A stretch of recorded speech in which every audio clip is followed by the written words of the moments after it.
They say heartbreak changes people, but I never realized how public heartbreak could destroy you until that night. The wedding hall sparkled with chandeliers, the kind of place you book when you want everyone to know how much money you've spent. I wasn't supposed to be there, not as a guest, not even as a shadow, but fate has a cruel sense of humor. The groom, my ex, stood at the altar, grinning like he'd just won some prize. His bride glowed in her gown, oblivious to the storm of secrets hanging above her. And then it happened. During his speech, with that smug, confident tone only he could muster, he said it. Funny, isn't it? A year ago, she thought I loved her. Poor thing. But here I am now, with the woman I was meant to marry all along. The guests laughed politely, assuming it was a joke, but I knew it wasn't. He wasn't just mocking anyone.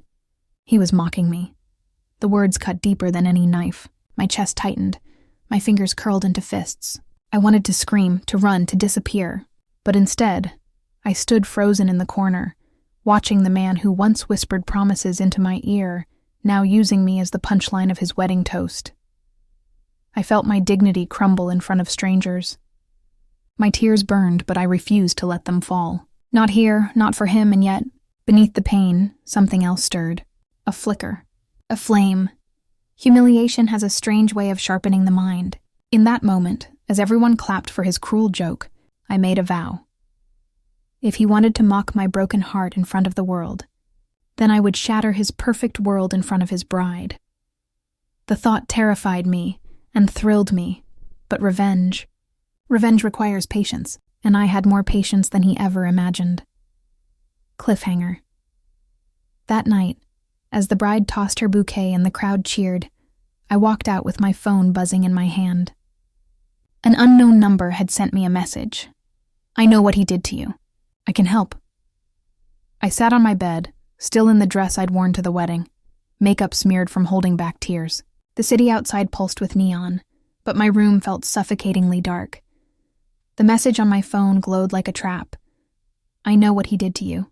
I can help, I typed back cautiously. Who are you? A reply came almost instantly. Someone who hates liars as much as you do. My breath hitched. Who was this? A friend? An enemy? A stalker? I pressed further. Why do you care? Another buzz. Because his bride deserves to know the truth, and you deserve to watch his perfect mask fall. I stared at the screen, heart racing. Whoever this was, they knew. Somehow they knew. My mind flashed back to all the lies he had fed me. The nights he disappeared, claiming he had business meetings. The texts he ignored. The way he pulled away just before he ended things with me. Cold, cruel, unapologetic. And now he was married, parading his happiness while laughing at my pain. I typed one more question. What do you expect me to do?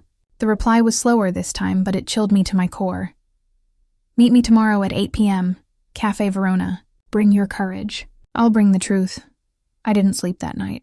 I kept replaying his cruel smile at the altar, the sound of guests laughing, the sting of humiliation, and then, the possibility, the wild, dangerous possibility, that this stranger could hand me the weapon I needed. The next evening, I walked into Cafe Verona. The air was rich with coffee and quiet conversations. My eyes scanned the tables nervously until they landed on a figure in the corner, a woman. Mid-30s, sharp eyes, lips curved in a knowing smile. She gestured for me to sit. You don't know me, she said calmly. But I know him. I swallowed hard. Who are you? She leaned in, her voice a whisper. His secret, his mistake, the part of his past he never told you, or her. The room suddenly felt colder. I clutched the edge of the table as her words sank in. And then she slid a small envelope across the table toward me. Cliffhanger. I hesitated, my trembling fingers hovering over the envelope. Inside, she promised, was the kind of proof that could turn a wedding into a funeral of trust. Her fingers were steady, which made me more nervous. I hadn't realized until that moment how desperately I needed her to be steady for me. She pushed the envelope closer, and I could see the corner of a USB flash drive peeking out like a tiny promise. You can throw it away, she said softly, and keep your nights quiet. Or you can use this. Her voice was careful, as if the words themselves might be evidence. What is it? I asked. My throat was tight. My hands felt like foreign things holding my coffee cup. She looked at me for a long time, the kind of look that sizes you up without flinching. It's everything. Messages, videos, bank slips. The kind of stuff that turns a rumor into a prosecution. But more importantly, it's the kind of truth that will make her look at him differently. I swallowed. Her? The bride. Claire, she said. She deserves the truth before she signs her life away. The name hit like a soft punch. For a second, I saw Claire's face again. White dress, laughing at the altar, trust settled in the curve of her smile. She was beautiful. She was innocent. She was part of my humiliation. Why help me? I asked. Because the world doesn't hand out envelopes full of salvation without a cost. She smiled, small and bitter. Because I was stupid once. I loved him. He broke me too. I learned the hard way that people who lie for sport don't stop until someone stops them. That someone can be you or me. Tonight it will be you. I opened the envelope with trembling fingers. The USB slid cool and mundane into my palm as if it didn't hold the power to ruin a life. I tucked it into my clutch like contraband. She gave me a quick rundown. The files were encrypted, but she'd included a password on a slip of paper. The videos were raw and ugly, no cinematic editing to make things palatable. They were real. The groom in hotel rooms with another woman, voice recordings where he laughed about how easy it was to play hearts, and, worst of all, a private video where he rehearsed humiliating me at the wedding, chuckling as if practicing a cruel joke. My stomach turned. The man on those clips wasn't the charming liar who'd once whispered sweet nothings to me. He was a calculated actor, and me, my heartbreak, had been a prop. How do I get this to Claire? I whispered. I can't just walk up to her and say, "Hey, your husband-to-be is a serial liar who rehearsed humiliating my heart." The woman, who refused to give her name, sipped her coffee and met my eyes. You don't have to be dramatic, she said. You need to be credible in private. Meet her alone. Show her the proof. If she sees it with you and you are calm, she will listen. Women who love someone want evidence. Don't show it at the wedding. Don't corner her. Give her space. But make sure she has the evidence and the option to walk away before the vows are sealed.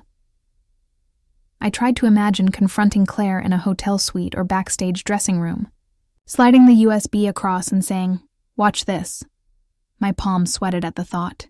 There were 1,000 ways it could go wrong. Claire could think I was deranged. She could call security. Or worse, she could confront him publicly, and he could spin the whole thing as a delusional act by an ex with an axe to grind. "Can you come with me?" I asked. My voice was small. She hesitated. "I can't be seen with you tonight. Too risky, but I have a way to make sure Claire sees this privately and believes it." She leaned in, and now her voice was the kind that makes you trust dangerous plans. "I have an old friend, Sophie, who works at the venue. If you slip into the bridal suite under the pretense of helping with something, flowers, a last-minute playlist, Sophie will escort Claire into a private room claiming there's an issue with the gown. You'll have 10 minutes alone. That's all you need. Show her the files, be honest. Be quick, 10 minutes. It sounded both like an eternity and a blink. I pictured the bridal suite, framed mirrors, satin slippers, perfume clouds. I pictured Claire's face up close, the moment her eyes scanned a screen and saw the man she loved in the rawness of his infidelity. "And if Claire doesn't believe me?" I asked. "Then you walk away," the stranger said. "You don't make a scene. You don't scream. You leave the USB with her or Sophie. Then you disappear." Her radius of options was narrow, like a surgeon's cut.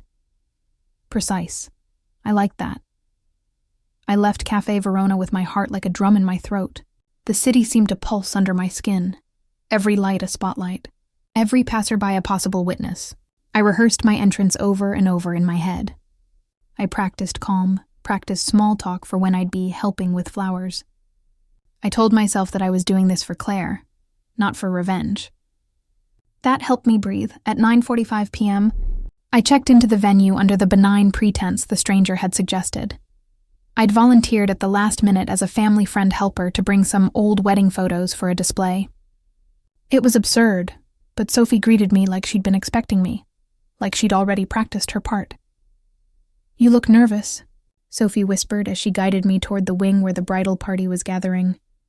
"Just thinking about the right thing to say," I replied. My voice didn't sound like mine. She smiled, and that smile did something to me. It was an anchor of kindness. "You'll be fine," she said. "Remember 10 minutes. I'll give you a signal." I waited in the corridor, stomach a knot. Time did what it always does when you're about to do something dangerous. It slowed, and then raced. I watched bridesmaids float past, a flurry of chiffon and laughter. My breath came shallow. Then Sophie's hand on my elbow, a subtle squeeze, and the plan snapped into motion. She ushered Claire away from the main room, and for a moment everything felt cinematic, like the slow-motion scene in movies where the heroine steps into a room that will change everything. Sophie's pretense was perfect. A complaint about a zipper, a suggestion the bride try a sash. Claire, polite and trusting, let Sophie lead her deeper into the suite. We reached a small chamber-lit room, soft carpet, a chaise lounge, a dressing mirror. Sophie closed the door and gave me the smallest nod. 10 minutes. Get in, show the truth, and get out. Claire sat down, looking at me like she was about to offer tea to a guest. Her face was open, luminous with the kind of happiness that had made my chest ache at the wedding. Up close, she smelled faintly of jasmine and something sweet. I felt suddenly protective of her. This wasn't just about me anymore. I didn't want to ruin her. I wanted to save her. I took a breath and slid the USB from my clutch onto her palm like a tiny, dangerous coin. "Watch this," I said. "Please, just watch." She looked at me with the slow deliberation of someone who was trying to be polite, but was suspicious enough not to play along blindly. "Who are you?" she asked quietly. "Why should I trust you?" The question pierced me. I'd rehearsed everything but this. Why would she trust a stranger? I opened my mouth and then closed it. I had no speech. Only truth. "My name is—" I started. Before I could finish introducing myself or explain the worst of it, a distant sound echoed down the hallway. Laughter. Applause. The wedding continued oblivious of the collapse pending in a small room down the corridor. Claire inserted the USB into the tablet Sophie had left on a side table. The screen blinked up, and my stomach dropped as the first frames played. Him, smiling easily in a dim hotel room. A voice recording where he practiced the joke from the altar. And then, crisper, painful, him saying my name, laughing, and calling me the perfect punchline. Claire's eyes moved across the footage. Their pupils dilated. For a second, she said nothing. Then the room tilted. Her hand went to her mouth. "No," she breathed. She stared at the screen again, more intently. Her face blanched, the kind of pale that drains color like a shadow passing over a face. She sank backward onto the chaise and covered her mouth with both hands. "Claire?" I reached for her, and in that second we both heard it. The click of heels behind the door, a sound like a fissure. The door swung open, cliffhanger, and the groom stood in the doorway, face a thunder flash of fury and disbelief, as if seeing the two of us in that room had detonated some private bomb inside him. He didn't speak. He only pointed at the tablet on the table, and his mouth formed one word. "Why?" The air in the small room snapped taut. Claire's breath hitched like a missed note. For a moment, the world narrowed to 3 people. Him, me, Claire, a triangle of accusation and fragile truths. His eyes were not just angry. They were bewildered, as if the image of me showing his bride evidence was the most shocking thing he'd ever seen. He looked like a man who had built his life with stage lights and rehearsed his gestures for applause, only to discover that someone had switched the script. What are you doing here?" he demanded, voice low and sharp. He stepped closer. Claire flinched. Sophie, outside the door, pounded once and then tried to push the door open. "Claire, are you okay?" she called, panic threading her voice. The groom's jaw twitched. He took a breath like a man steadying himself to parry a blow. Are you trying to sabotage me?" he asked, looking at me as if this was the only sensible explanation. I felt all the rehearsed lines evaporate. "I came because she deserves to know," I said, my voice steadier than I felt. She deserves the truth before she vows her life to you." He laughed then, a short, ugly sound that looked like it came from a place deep under the ribs. "The truth?" he scoffed. "This is a sick little stunt, isn't it? An ex-girlfriend's drama. Claire, say you don't believe this. Tell me you don't want to listen to some spiteful woman." Claire had that blank, hurt look of someone being asked to choose between a myth she loved and a reality that smelled of betrayal. Her hand trembled on the tablet's edge. Her mouth opened, closed. The seconds measured themselves into years. "You can't just come in here and—" he began, then cut off as Claire raised a hand to shush him. "Show me everything," she said. Her voice was small but not ignorant. There was a hard, bright edge to it now. A sound I recognized, the tone someone uses when the ground beneath them is shifting and they decide to stand anyway. He stared at her as if she'd grown extra eyes. "Claire, please. This is—" he started, but Claire's hand pushed the tablet to the center of the table and tapped the play bar again, forcing his face into the impossible mirror of his actions. The footage rolled, his laughter, the rehearsed cruelty, the hotel room exchanges, the texts. Claire watched, and with each frame her face changed, hurt into confusion into a cold, appraising clarity. It was grotesque to watch the person you loved disassemble in front of you, moment by moment, as more than a person, an attribute. When it ended, the room was quiet, but for the soft hum of the building. Claire looked at him and said something that made the blood drain from my face. "How could you do this?" she whispered. He opened his mouth like he might apologize, but his face hardened. "This is manipulation," he said. "This is malicious. Who gave you this? Who recorded me?" His finger pointed at me like a weapon. My throat tightened. Sophie had finally forced her way in, breathless and red-faced, and the doors to the world had split open. Someone from downstairs had likely heard and would come. Panic chimed like glass. I tried to step forward. I began. "Stop," Claire snapped, louder than any of us had expected. She stood up abruptly, smoothing her dress as if rearranging her composure. The movement was like someone sealing a wound. "Stop arguing. Both of you." Her eyes flicked from him to me and back again, and there was no longer indecision, only the weight of choice. She turned to me. "Why would you do this without telling me before the vows?" Her voice was raw. "Why would you drag me into this tonight?" "Because you were about to marry him," I said. "Because I couldn't stand by and watch you make that choice under false pretenses." She looked at me as if cataloging each reason.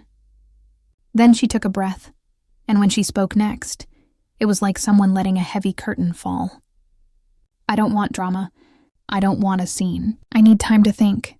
Leave me alone for an hour. Go, both of you." Her hands trembled ever so slightly. He laughed again, half defiant, half terrified. "You'll see. I'll explain. You don't know what you're looking at?" Claire cut him off. "No explanations yet." She looked at Sophie. "Lock the door. Do not let anyone in." Sophie put her hands to the lock, fingers shaking. The click sounded unbearably loud. The room suddenly felt like a vault. We stood in a pressure cooker of silence while Claire gathered herself. Her eyes were glassy. The life she'd been about to sign away hung like a fragile chandelier above her head, and now the slightest breeze could shatter it.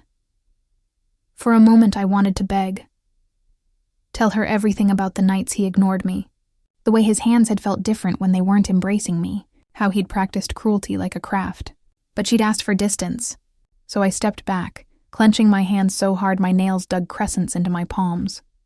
He took that step back as an invitation. He straightened his jacket, and in that motion his mask returned. "Claire," he said, voice suddenly polished and public. "I will fix this. This is some misunderstanding. You will see. Trust me."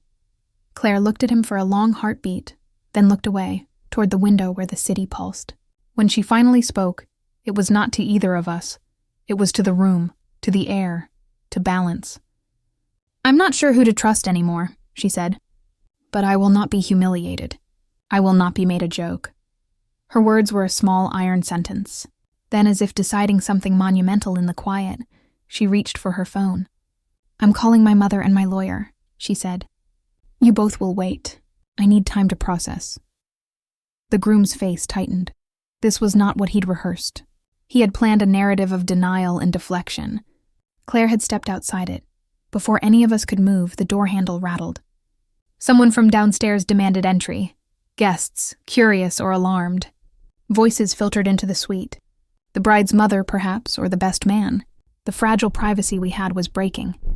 Claire looked at me, eyes wet but firm. "If you want to help me, be honest. If not, leave," I nodded, though my head was a whirlpool of fear. I packed nothing but the knowledge that I had given her truth. That was all I could do for now. But as I moved toward the door to leave, the groom stepped in front of me. Not violent, but obstructive. His hand brushed my arm. I felt the cool ring on his finger. He looked at me with a contempt that stank of entitlement. "You started this," he hissed, voice low enough not to be overheard. "You will finish it." As I pulled away from him, I heard a soft chime on Claire's phone. She glanced down, her face folded. Color left it. Then she looked up at us with an expression I hadn't seen before, one that made my blood run cold. "There's a message," she said slowly. "From someone anonymous. It says, 'Stop now, or we make sure this becomes a nightmare for everyone involved.'" The room went icy. His jaw tightened. Mine clenched. Sophie's hands trembled on the lock. Claire read the rest of the message aloud, voice steady but small. "It has my name and a threat. I don't know who sent it." The glow from Claire's phone painted our faces ghost blue. For a moment, no one breathed. The photo was grainy but unmistakable. Me, Claire, and him, standing in this very room. The angle was wrong for a selfie. It was taken from outside. Someone was watching. Claire's hands shook so badly the phone nearly slipped. How is this possible?" she whispered. The groom took a sharp step forward, snatching at the phone, but Claire jerked it back. "Don't touch me!" she snapped, her voice cracked but fierce. "Don't you dare!" Sophie pressed her back to the locked door, eyes darting like a trapped animal. "This isn't just about him anymore," she muttered. "Somebody knows. Somebody wants to keep her quiet." I felt cold seep through me, not from the air but from realization. Whoever had sent that envelope, whoever had given me the USB, wasn't just handing me truth. They were pulling strings, watching, maybe controlling the story more than I was. The groom, his mask now fully cracked, whirled on me. "You brought this," he snarled. His voice wasn't the polished voice of a groom or a charming manipulator. It was guttural, raw, a cornered man. "You set this whole thing up. Who else would want to ruin me?" I matched his stare, though my heart hammered. "You ruined yourself," I said. "I just put a mirror in front of you." Claire's eyes flicked between us like a pendulum. Her whole world was tilting, and I knew one wrong word could push her over an edge I didn't want her to fall from. Another message popped onto the phone. This one was shorter, colder. "If she doesn't walk away tonight, we'll make sure tomorrow destroys you both." Claire covered her mouth again, whispering, "Who are they talking about?" "Both." My blood froze. Both. Me and her. The groom broke the silence with a harsh laugh, though it rang hollow. "It's bluff," he said, though he was pale now. "Someone's jealous. Someone's trying to break us apart." Claire turned on him with such sudden fury I thought she might strike him.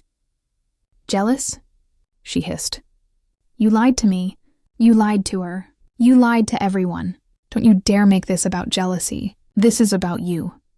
He tried to speak, but Claire raised a trembling hand. "Get out," she whispered. "Get out." For the first time he faltered. He looked at her, then at me, then back at her, calculating whether defiance or compliance would save him. Finally, with a breath that sounded like a curse, he stormed out, slamming the door so hard the walls shuddered. Silence pressed in after he left.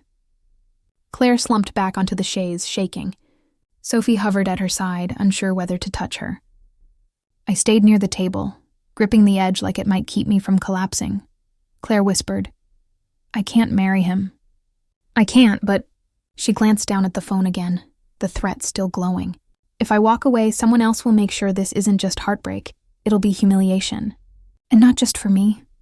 She lifted her eyes to mine. You. They want to destroy you too.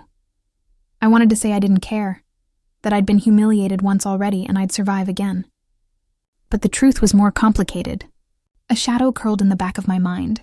Who had given me the USB? Why? And if they had evidence, power, and now surveillance, what did they want from me? Before I could answer, Sophie's phone buzzed. She paled, showing us the screen, a message. Same sender, same chilling name. Watch, this one said. Leave the bride with him. Or we show everyone the rest. Claire clutched Sophie's wrist. The rest? She whispered. What? What else could there be? Sophie murmured. I felt it then. Not just fear, but certainty. This wasn't just revenge. This was a game. And someone was orchestrating it from the shadows. Cliffhanger. End of section 5. As I turned toward the window, half expecting to see someone watching, my eyes locked on a figure in the distance. A silhouette on the rooftop across the street.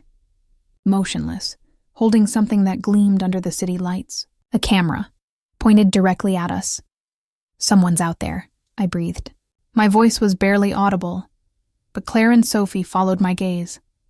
Across the street, framed against the neon haze, a shadow stood rooted like a dark statue. The glint I'd seen caught the light again, a lens, a camera, a silent eye.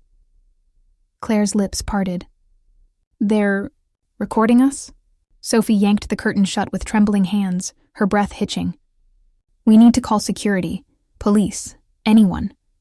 But even as she said it, I knew. The footage would already be out there. Calling security might protect the moment, but it wouldn't erase the files this faceless watcher had already gathered. Claire gripped her phone like it was her last tether to sanity. What do they want from me? She whispered. Why me? The truth curled in my chest like smoke. It's not just you, I said. It's us. It's me too. They're playing with both of us. Before she could answer, another chime, another message. This time not words, just a video file. Claire hesitated, then pressed play. The footage began with grainy shots of me, weeks earlier. Walking down a street, sitting in a cafe, entering my apartment. The camera never showed the face behind it, but I was there, unknowingly stalked. Then it cut to Claire, leaving a dress shop, laughing with bridesmaids, holding hands with him. 2 stories, parallel, captured without our consent. The final frame froze on tonight. Us in this room, faces pale, watching the screen. Someone was editing our lives together, weaving a narrative we hadn't agreed to. Claire's hand trembled so violently she nearly dropped the phone. Oh my God, she whispered. They've been following us. My pulse hammered. The envelope. The USB. The timing. It wasn't random. It wasn't luck. Someone had chosen me to be the messenger, Claire to be the victim, and him to be the spectacle. And they weren't done. Sophie whispered. This is bigger than a broken engagement. Her eyes were wide, pupils dark. This is a setup. Claire's face hardened, grief burning into something steelier. Then we don't play by their rules, she said. Her voice was shaky but deliberate. They want me humiliated. They want you destroyed. No, I won't let them win. Her sudden strength startled me. What do you mean? I asked. She looked at me, then at Sophie. If they're watching, let them watch. But we'll decide what they see.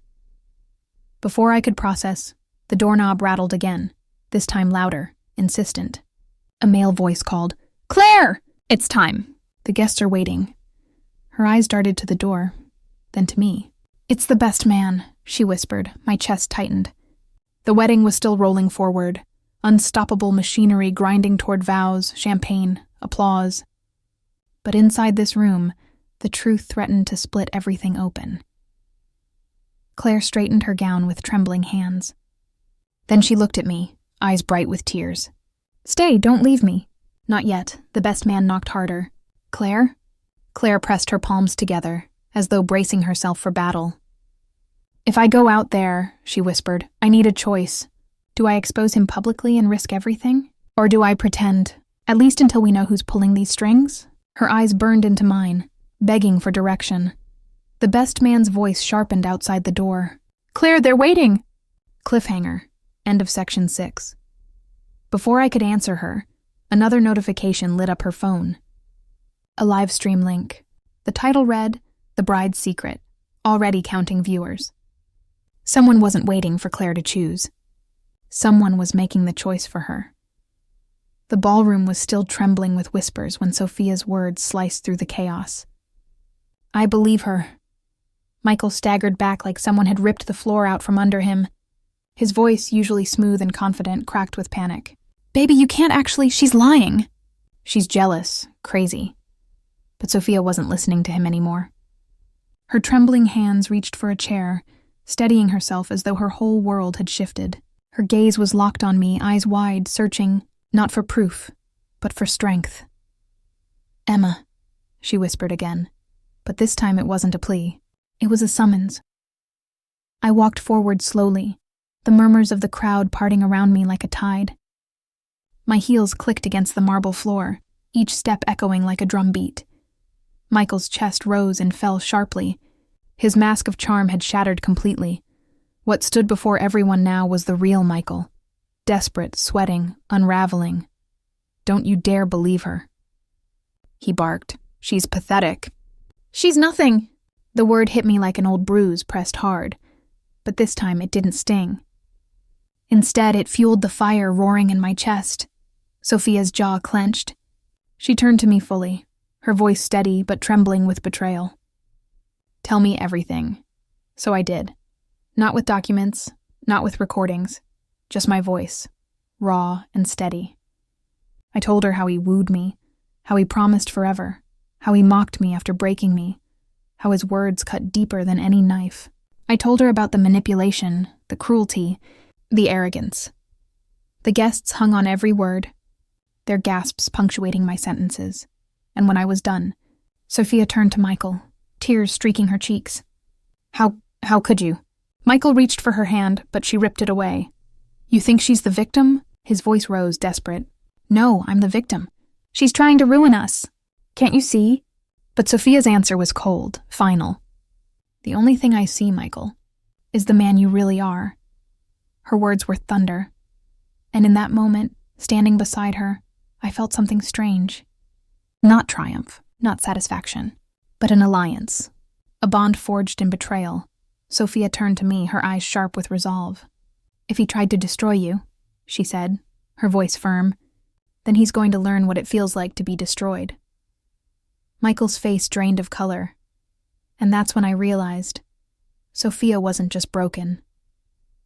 She was ready for revenge. The engagement party ended in chaos. Guests stormed out, gossip buzzing like angry bees. The family name, the empire, everything Michael's father had bragged about in his speech was in tatters. But for Michael, the humiliation was just the beginning. Days later, Sophia called me. Her voice, once warm and romantic, was colder now, sharpened by rage. Emma, she said, we're going to end him. I hesitated. Sophia, you don't owe me, I owe myself, she snapped. I was about to marry a fraud, and you're the only one who truly understands what he is. So we do this together. I swallowed hard. What exactly do you have in mind? Her silence stretched for a beat. Then softly, everything he values, we take it. His career, his reputation, his pride, piece by piece until there's nothing left. A chill ran down my spine. This wasn't the trembling bride from the ballroom anymore. This was someone new, reborn in fire, and I was ready to follow her. The first strike was financial. Sophia had access to Michael's business accounts. He'd given her control as a gesture of trust. She knew where his money flowed, where it leaked. With a few quiet phone calls and some well-timed transfers, she froze his liquidity, leaving him scrambling. The second strike was social. She fed the right whispers to the right people, shareholders, clients, journalists. Stories of Michael's arrogance, his temper, his disregard for loyalty spread like wildfire. And the third strike was personal. Sophia and I met late one night in her penthouse, documents and photos spread across her marble table. The city skyline glowed beyond the glass windows, but our focus was on the man whose life we were dismantling. You know what he fears the most? Sophia said, her voice low. What? I asked. She leaned forward, her eyes glinting. Being laughed at. He thrives on control, on admiration. But humiliation? Public, merciless humiliation? That's his kryptonite. I felt a slow, dangerous smile spread across my lips. Then let's give him what he fears. Sophia smiled back. And in that moment I realized revenge wasn't just mine anymore. It was ours. But even as we plotted, even as the pieces began falling into place, a thought gnawed at the back of my mind. Michael wasn't the type to go down quietly. And if he sensed the walls closing in, he'd strike back with teeth bared. For a while, everything moved like clockwork. Michael's empire crumbled, his confidence shattered piece by piece. Sophia and I struck him where it hurt the most. His pride, his image, his carefully built facade. But a man like Michael doesn't just collapse quietly. One evening, as I walked home from work, a sleek black car slowed beside me. The tinted window rolled down, and Michael's cold, familiar voice slid into the night air. Enjoying yourself, Emma? My chest tightened. His eyes glowed with fury, his charm now replaced with something raw, unhinged. You think you've won? He sneered. You think teaming up with her makes you strong? You're still weak. You always were. I clenched my fists, forcing my voice not to waver. I'm not afraid of you anymore, Michael. But the smirk that spread across his lips chilled me. You should be. The car pulled away, disappearing into the night. But his words lingered like poison. The next morning, Sophia called me in a panic. Emma, he's fighting back. He's threatening lawsuits, blackmail. He even showed up at my office. My stomach dropped. What did he say? She swallowed hard. He told me he'd rather burn everything down than let us win. And I believed him. The following days were war. Michael unleashed every weapon he had. Rumors that I was obsessed with him. Stories twisted to make me the villain. Fabricated evidence painting Sophia as unstable. He bribed journalists, threatened business partners, even tried to bribe me. But each time we countered. Still, the tension grew unbearable. Sophia's eyes grew darker, sleepless nights weighing on her. My own heart pounded with the fear that maybe, just maybe, we'd gone too far. Until one night, Sophia whispered the words that sealed everything. It's not enough to ruin him, Emma. We need to destroy him. I froze. Sophia, she grabbed my hand, her grip iron. No more games. No more waiting. We end this. At the wedding. My breath caught. The wedding. The event Michael still clung to, convinced he could save his reputation. Convinced Sophia would come crawling back. But Sophia's eyes were ice as she said, on the day he thinks he'll be crowned king, we'll make sure the whole world sees him for the fraud he really is. The plan was dangerous, reckless, but it was the only way. And as I looked into Sophia's eyes, I realized this wasn't just revenge anymore, it was war. The church bells tolled, echoing across the city. Guests arrived dressed in finery, smiles plastered on their faces, oblivious to the storm about to strike. Michael stood at the altar, arrogance painted across his features. Even now, after everything, he believed he could spin the story, reclaim his throne. He believed Sophia would walk down that aisle and seal his empire with her vow. But the truth was far crueler.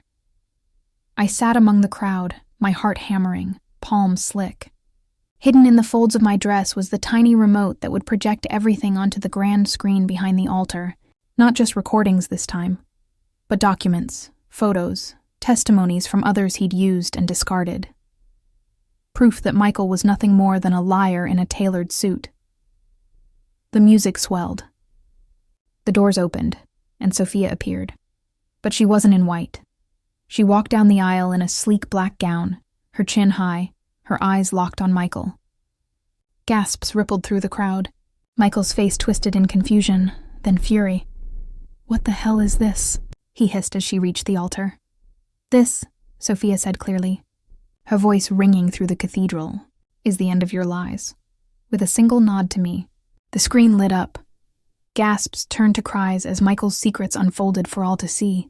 His infidelity, his cruelty, his mockery of women, his scams in business, his manipulations. all displayed in merciless detail. Michael's mask shattered completely. He lunged forward, grabbing Sophia's arm. You planned this. But she pulled free, her voice like fire. No, we planned this. You broke her heart, Michael, and you almost broke mine. But today, you're the one who's broken. The crowd erupted. Cameras flashed, guests whispered, some even shouted. Michael stumbled back, eyes wild, searching for control. But there was none left to grasp. I stepped forward from the pews, my voice steady. Game over, Michael. For the first time, he looked small, deflated. His pride, his empire, his illusions, all gone. Security escorted him out as the crowd roared with shock and judgment. The man who once mocked my broken heart was now the spectacle of his own downfall. Sophia turned to me, tears glistening, but this time not of pain. It's over, she whispered. I nodded, though my chest ached with a strange emptiness. Revenge had been sweet but also bitter, because no matter how much he lost, the scars he left on us would never fully fade. Still, as we walked out of that church together, side by side, I knew one thing for certain. Michael had mocked my broken heart. But in the end, his own pride was shattered beyond repair, and that was the sweetest revenge of all.